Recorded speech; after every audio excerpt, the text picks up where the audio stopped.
4 years. That's how long it took to make this, this, and this.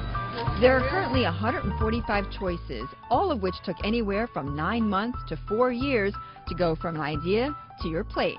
The McGriddles was huge for me. Deb is McDonald's lead food scientist and the brains behind the all-encompassing breakfast sandwich. They wanted the whole kind of platter idea where you have your sausage and your eggs, and finally we kind of arrived on the hot cake idea in a little more portable, fun way.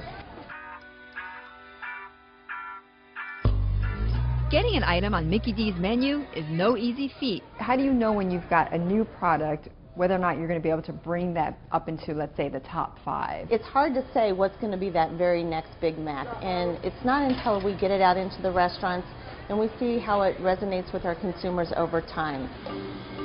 There are 40 members of McDonald's menu innovation team that consist of chefs, dietitians, scientists, and marketing specialists.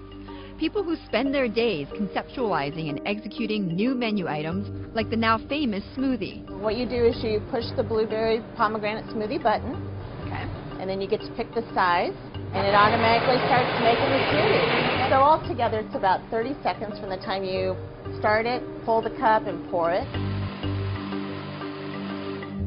Smoothies are on trend in the restaurant world, making up 9% of all menus.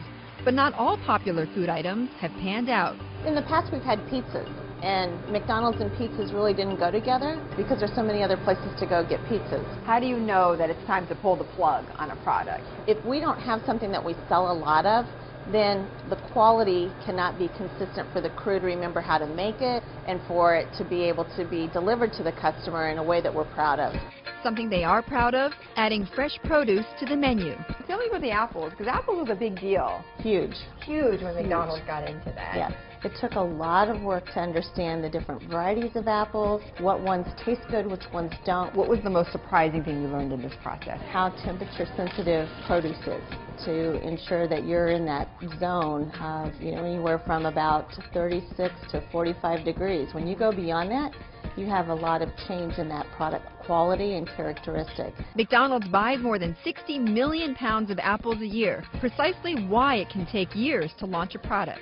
When McDonald's rolled out their wild berry smoothie, it took an extra year because they would have had to purchase 30% of the entire supply of blackberries in the U.S.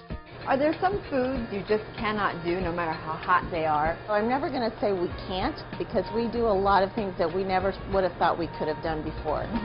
Like smoothies? Like smoothies.